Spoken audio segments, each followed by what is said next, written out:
Pleasure to introduce Eric Lecomte, who is the SOA Watch National Organizer.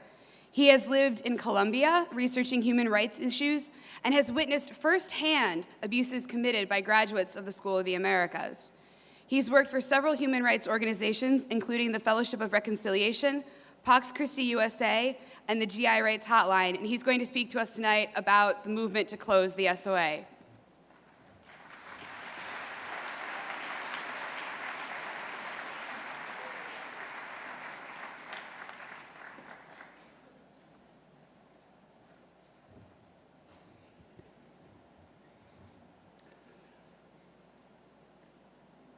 It's a gift to be here with you tonight.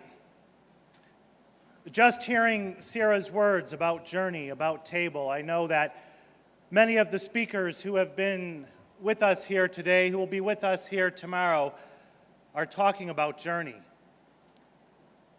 The Ignatian Solidarity Network invited me to share a little bit of my journey and how I came here to work to close the School of the Americas. I think for so many of us, when we talk about journey, it often takes us back to early memories. And I think one of the early memories that has profoundly influenced my life was a moment when I was maybe 5 or 6 years old on the south side of Chicago. And I went with my parents to our local parish, St. Linus Church. We walked down the center of the church, and even though we had been there many times before, I noticed something I hadn't seen before. I noticed something that scared me, that startled me. I walked away from my parents to the front of our parish church. I looked up above the altar, and I saw a dying man, a man with a sheer look of terror on his face, a look of utter failure, of death, of suffering. And I turned to my parents, and I asked them, "Who is that?" And my mother said, "That's Jesus Christ, the Son of God." I looked, not understanding the image I was seeing. And my father, I think he thought he was teaching me something, added, "And you know, Eric, we are all the children of God." And I remember thinking to myself, if that is what happens to the children of God, I want no part of it. I think of that early memory of my childhood and the life I've lived to try to reconcile myself with that image of suffering, of death, of failure. I think of Sarah's words about table. For when we come together at Mass, we are celebrating the death and crucifixion of Jesus Christ. How can we celebrate such things? And tonight, as we gather on the 20th anniversary of the massacre of 14-year-old Selena Ramos, her mother Elba, the 6 Catholic Jesuit priests, professors at the UCA.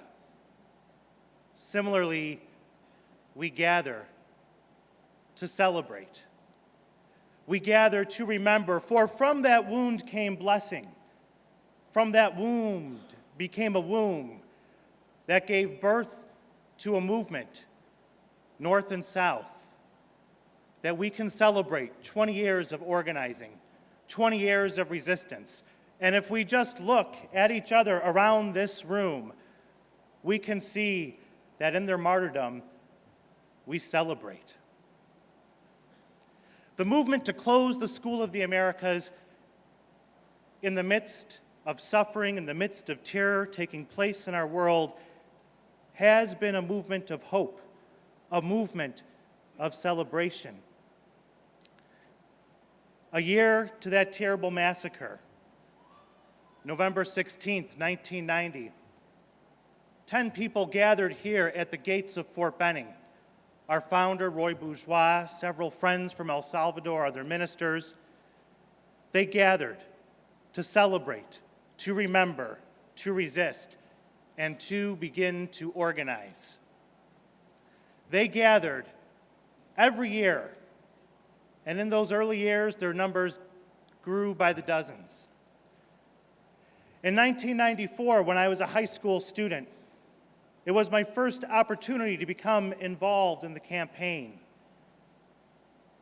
I ended up coming down to Washington, D.C. for a fast on Capitol Hill when we introduced our first piece of legislation introduced by little Joe Kennedy. Members of Congress at the time had said we would have no chance of getting legislation introduced, and somehow we did it.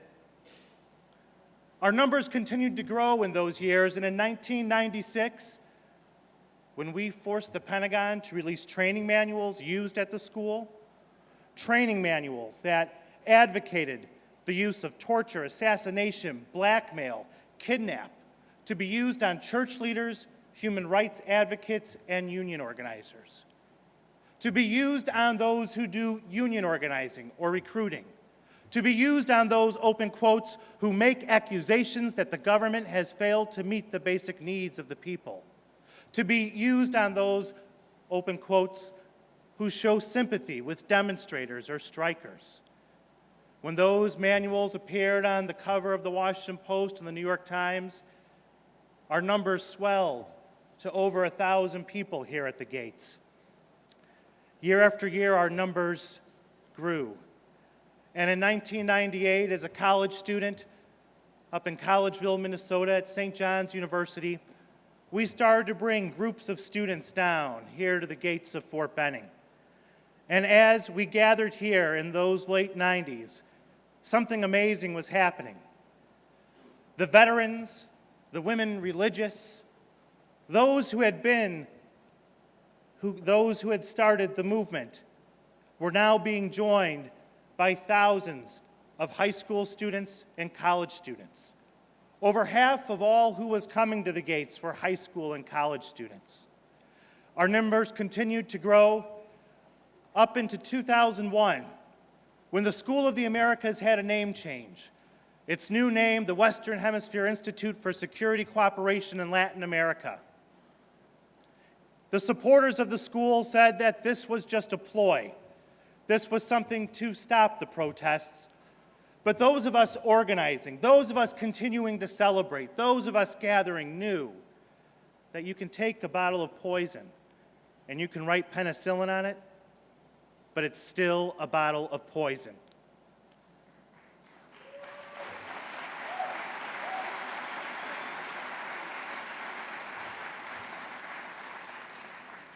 And in 2001, our numbers grew larger than ever here at the gates of Fort Benning, Georgia, reaching more than 12,000.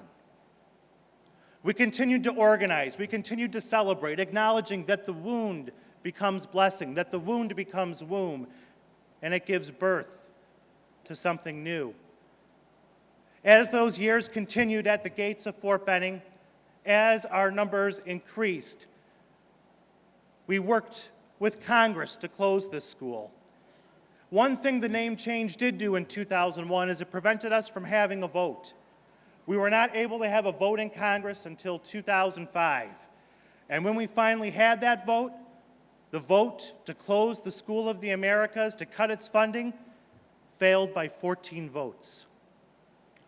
We did the vote again the next year. And in 2007, a vote to close the School of the Americas failed by only 6 votes. Our numbers continued to swell at the gates of Fort Benning. And in 2008, 2009, we started to act on a new piece of legislation. You see, for the last 5 years, the School of the Americas has refused to release the names of its graduates and its instructors. As this school has refused to release the names of its graduates and its instructors, our partners in Congress have worked to get those names released. And I'm excited to report this past June 26th, we won an overwhelming vote in the House of Representatives to get the names released.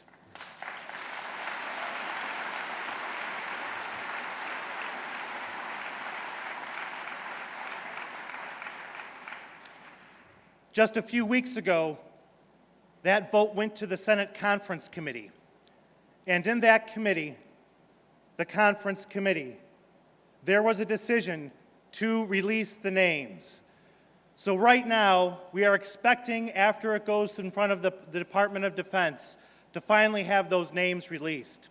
They stopped giving us those names in 2005, right after we found that recent graduates from Colombia had joined death squads, that recent instructors from Colombia in 2005, instructing in peacekeeping, were actually working for the drug lords back in Colombia. Their response was to prevent us from having the names. Over the years, we've also worked more closely with our partners in Latin America, opening up an office in Latin America. And as a result of opening up that office, 6 countries in Latin America, 6 governments have publicly announced they are withdrawing troops from the School of the Americas.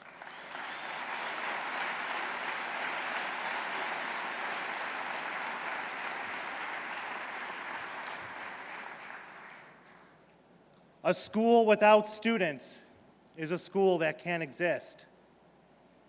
We continue with this two-pronged strategy, and right now with our new bill in Congress, H.R. 2567, I'm excited to tell you that for the last 6 weeks, we've spent those weeks bringing the vigil in Georgia to Capitol Hill. Every Wednesday, we've vigiled on Capitol Hill, and our partner organizations and friends from across the nation have joined us in Washington, D.C., where we have gone to our representatives and demanded that they co-sponsor H.R. 2567, the bill to stop and investigate the School of the Americas WINSEC. And in these past 6 weeks of vigiling, I'm excited to announce that we have added 30 more co-sponsors to H.R. 2567, bringing the grand total to 88. Bringing us within a moment of that magic number of 100 as our movement considers a vote to cut funding this coming spring. Tonight, as we gather here in the convention center, as friends gather at the other hotels in town, as we gather thousands strong, a movement united, a movement committed to closing the School of Assassins, to working for justice in Latin America. We need to commit ourselves to continuing to push this legislation to close the School of the Americas. I'm inviting all of you tonight as you return to your homes to contact your member of Congress and ask that they co-sponsor H.R. 2567. And if they say no, don't take no for an answer.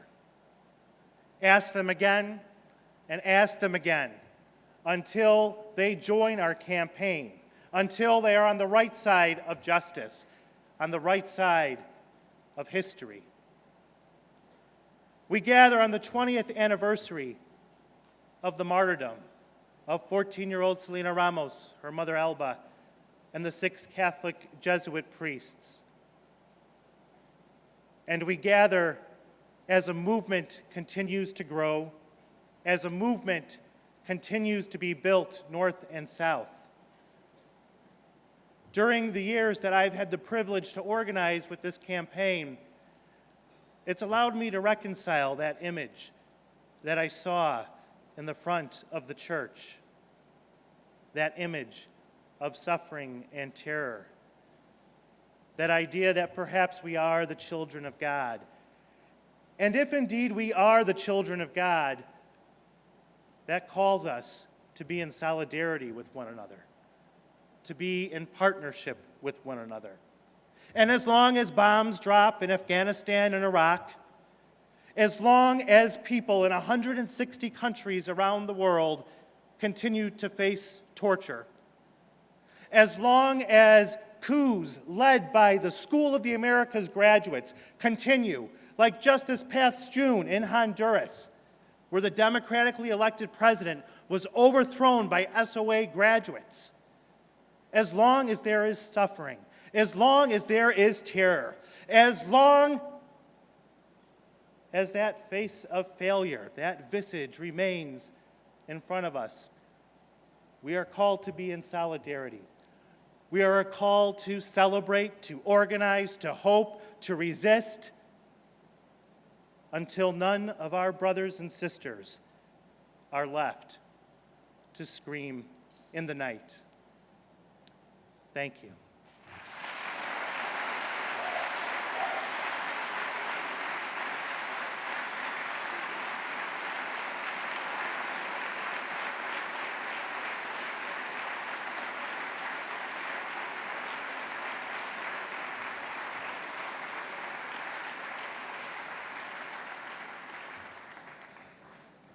Guys, we're here tonight celebrating a faith that does justice, and I think that Eric is a perfect example of that. So let's give him another round of applause and thank him for his hard work. Just a few more announcements real quick before our closing prayer. Tomorrow, if you have not registered, you can start doing so at 7 a.m. Seating is first come, first serve, and the doors open at 7 a.m. The tables in the back, if you're interested, they're going to be open for an hour after this closing prayer. And musicians, anyone who's playing music tomorrow for Mass, please bring your instruments because practice will be held during the second breakout session. So please bring your instruments with you. Speaking of musicians, I think that Mr. Francisco deserves a round of applause.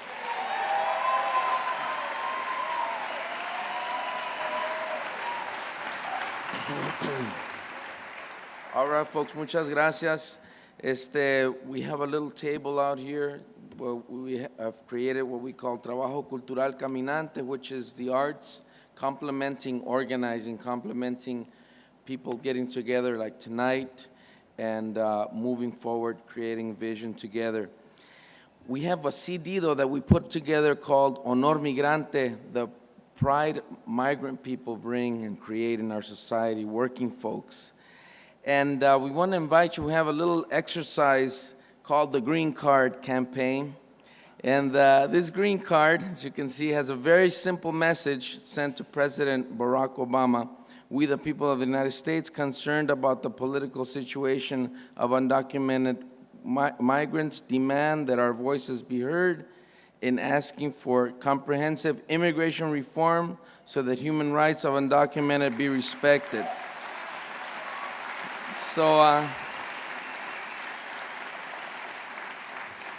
we want to invite you to print your name, sign it, and put the name of your organization, and take this campaign to your school, and pack those little green cards so that the president gets as many of them as possible. We're going to have to create a powerful groundswell. If you can see what's happened with healthcare this last few months, it's going to be twice as bad and twice as hard for immigrants to work on this issue because for many, many reasons that I won't get in, we don't have time to get into. But please print it, sign it, buy those CDs because it helps us continue our work. This is all based completely on the sale of those CDs. But take these with you and invite us to your schools. We're more than happy to go and join you and continue the organizing there. And I think there's a few more announcements. We'll continue singing tomorrow. ¿Se puede? Órale. Thank you, Francisco. And just another reminder about the bill that Eric told everyone about. It's H.R. 2567. All right, even if you don't have a pen, you can memorize that. H.R. 2567. That's a tangible way that we can take action after we leave here this weekend. Where's John Carroll University? Lemoyne College. Regis University. All right. Spring Hill College. University of San Francisco. My sister goes there. University of Scranton. Wow. Wheeling Jesuit University.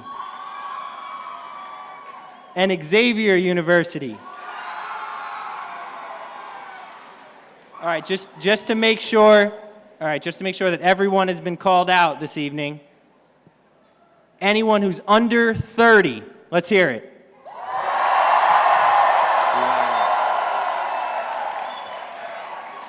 Anyone who's over 30, let's hear it. You guys all sit together in the front, huh? All right. Our closing prayer is going to be led by Father Mike Braden, the VP of Mission and Ministry at St. Peter's College. So let's welcome Father Braden.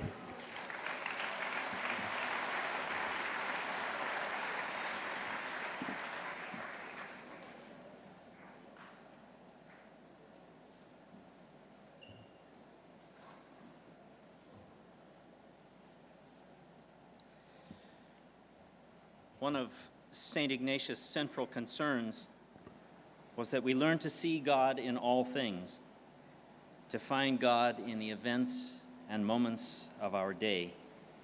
He invites us to live our lives as contemplatives in action. So for tonight's prayer, I thought I would invite us to take a few moments of silence to discern the presence, the love, the call of God in this magnificent assembly.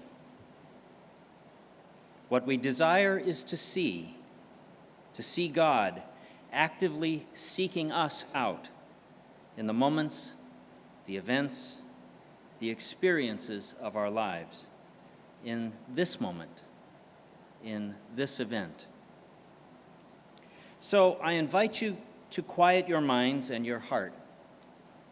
Find a posture in your seat that will allow you to breathe freely, that will allow you to stay awake and alert, and won't force you to shift constantly to be comfortable.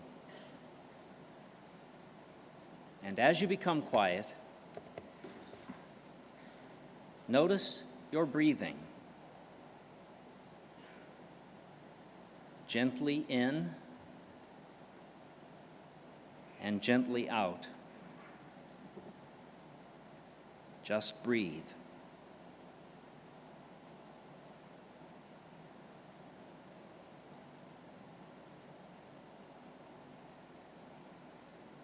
And know that this next breath is the most basic act of God's love for us, keeping us alive moment by moment, breath by breath.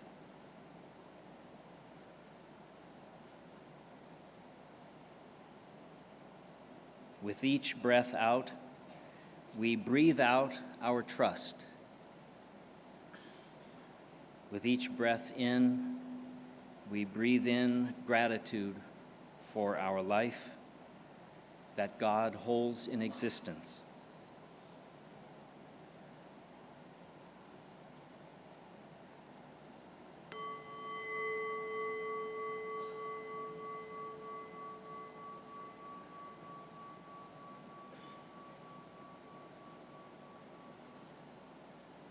We hear the words of St. Paul, "Now, not I, but Christ who lives within me." And we know that we are in the presence of God, not out there in some distant place, but within, at the center, at the still point of our life. How can we but respond with thanksgiving, wordless gratitude?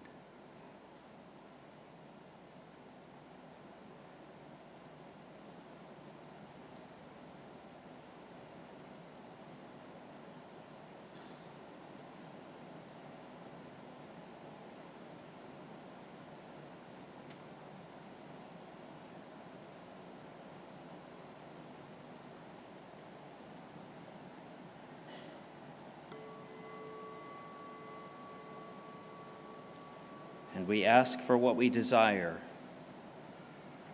Lord, that I may see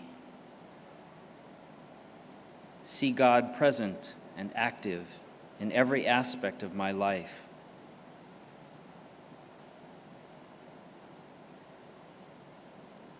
Lord, that I might hear God's call to me in the events and people we have encountered.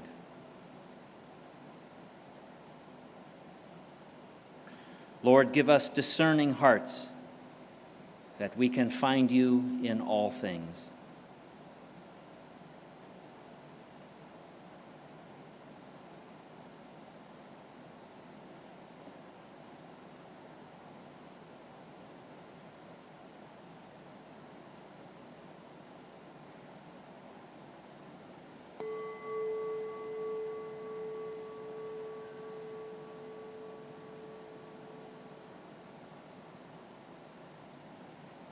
What has the Lord been doing in your life these past few hours?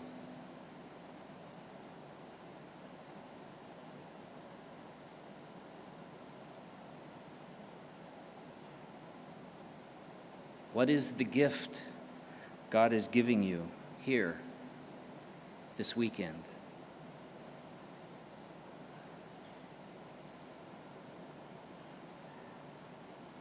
How have you been present to God's action? How have you responded to God's invitation?